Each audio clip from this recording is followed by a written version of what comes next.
జనసేన పార్టీకి సంబంధించి బలమైన నాయకుడిగా ఉన్న బండి రామకృష్ణ పవన్ కళ్యాణ్ గారి ఆశయ సాధనలో ముందుండి నడిచి చూపించిన వ్యక్తి ఆర్కే గారు.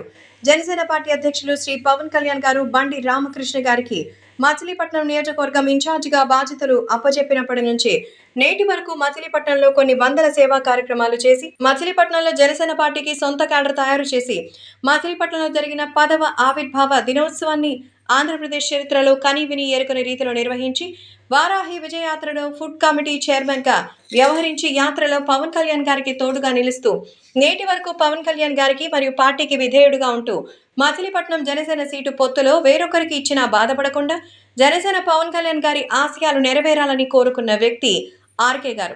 అందుకే పవన్ కళ్యాణ్ గారు కూడా ఆయనకి న్యాయం చేయాలి, ఆయన లాంటి వాళ్ళు పార్టీకి ప్రజలకి అవసరమని శ్రీ పవన్ కళ్యాణ్ గారి ఆదేశాల మేరకు ఆవనిగడ్డలో జనసేన పార్టీ జెండా ఎగరవేయడానికి ఆవనిగడ్డ నియోజకవర్గ అభివృద్ధికి కట్టుబడి పనిచేయడానికి సిద్ధంగా ఉన్నట్టుగా ఆర్కే గారు జనసేన పార్టీ అధ్యక్షులు పవన్ కళ్యాణ్ గారికి తెలియజేసినట్టుగా పార్టీ వర్గాల సమాచారం.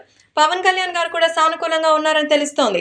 ఆర్కే గారి లాంటి వ్యక్తి ఆవనిగడ్డకి వస్తే అక్కడ ప్రజలు కూడా స్వాగతిస్తారని ఆవనిగడ్డ జనసేన నాయకులు అలాగే జనసైనికులు కూడా ఆయన రాకను ఆహ్వానిస్తున్నట్టుగా తెలుస్తోంది. ఏది ఏవైనా ఈసారి ఆవనిగడ్డ జనసేన అడ్డానే అవుతుంది అనడంలో ఏం సందేహం లేదు.